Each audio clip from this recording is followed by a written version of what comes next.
നമസ്കാരം. സംസ്ഥാനത്തെ തദ്ദേശ ഭരണ തെരഞ്ഞെടുപ്പിൻ്റെ ഫലം പുറത്തു വരുമ്പോൾ പരാജയപ്പെട്ട പ്രമുഖരിൽ ലതിക സുഭാഷും മഹിളാ കോൺഗ്രസിൻ്റെ മുൻ സംസ്ഥാന അധ്യക്ഷയായിരുന്ന ലതിക സുഭാഷ് 2021 തെരഞ്ഞെടുപ്പിൽ സീറ്റ് കിട്ടാത്തതിനെ തുടർന്ന് പാർട്ടി വിട്ടിരുന്നു. അന്ന് അവർ KPC ഓഫീസിലെത്തി തല മുണ്ടനം ചെയ്തൊക്കെ തന്നെ വലിയ തോതിലുള്ള വാർത്തകൾ സൃഷ്ടിച്ചിരുന്നു. പിന്നീട് അവർ NCPയിൽ ചേരുകയായിരുന്നു. സംസ്ഥാന വനം വികസന കോർപ്പറേഷൻ അധ്യക്ഷ സ്ഥാനമൊക്കെ അവർക്ക് ലഭിച്ചിട്ടുണ്ടായിരുന്നു. വളരെ അപ്രതീക്ഷിതമായിട്ടാണ് കോട്ടയം നഗരസഭയിലെ തിരുനക്കര വാർഡിൽ ലതിക സുഭാഷിനെ സ്ഥാനാർത്ഥിയാക്കിയത്. അപ്രതീക്ഷിത സ്ഥാനാർത്ഥിയായിട്ടാണ് അവർ എത്തിയത്. പക്ഷേ ഇന്ന് തെരഞ്ഞെടുപ്പ് ഫലം വന്നപ്പോൾ ലതിക സുഭാഷിന് മൂന്നാം സ്ഥാനത്ത് വെറും 113 വോട്ടുകൾ മാത്രമാണ് ലഭിച്ചത്. വിജയിച്ച UDF സ്ഥാനാർത്ഥിക്ക് 703 വോട്ടും രണ്ടാം സ്ഥാനത്തെത്തിയ BJP സ്ഥാനാർത്ഥിക്ക് 279 വോട്ടുകളുമാണ് ലഭിച്ചത്.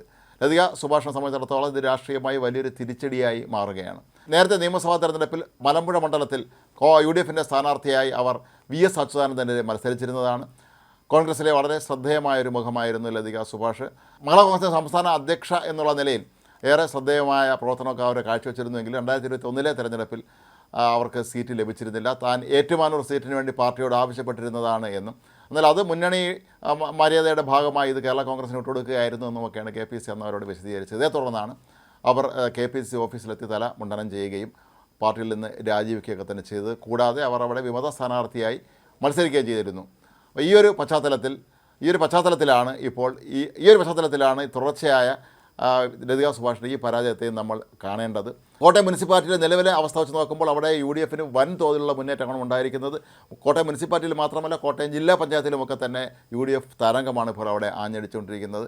ആ കൊടുങ്കാറ്റിൽപ്പെട്ട് തന്നെയാണ് ഇപ്പോൾ ലതിക സുഭാഷും പരാജയപ്പെട്ടിരിക്കുന്നത്. മധ്യ തിരുവിതാംകൂറിലെ എല്ലാ ജില്ലകളിലും ഇപ്പോൾ UDFൻ്റെ അതിശക്തമായ തോതിലുള്ളൊരു മുന്നേറ്റമാണ് കാണുന്നത്. അത്തരത്തിൽ അവിടെ നടന്ന ആ മുന്നേറ്റത്തിൽ നിരവധി പ്രമുഖ നേതാക്കളാണ് പരാജയപ്പെട്ടിരിക്കുന്നത്. അതിൽ വനിതാ നേതാക്കളുടെ ഏറെ ശ്രദ്ധേയമായ വ്യക്തിത്വമാണ് ലതിക സുഭാഷിൻ്റേത്. ഏതായാലും ലതിക സുഭാഷിൻ്റെ രാഷ്ട്രീയ ജീവിതത്തിലേറ്റ വലിയൊരു തിരിച്ചടിയായി ഇത് മാറുകയാണ്. ഒരുപക്ഷെ കോൺഗ്രസ്സിലായിരുന്നു അവർ എപ്പോഴും തുടർന്നിരുന്നുവെങ്കിൽ കോട്ടയത്തെ വളരെ പ്രധാനപ്പെട്ട കോൺഗ്രസിൻ്റെ ഏതെങ്കിലും പദവിയിൽ ലഭിക്കാൻ സാധ്യതയുണ്ടായിരുന്ന വ്യക്തിയായിരുന്നു ലതിക സുഭാഷ്.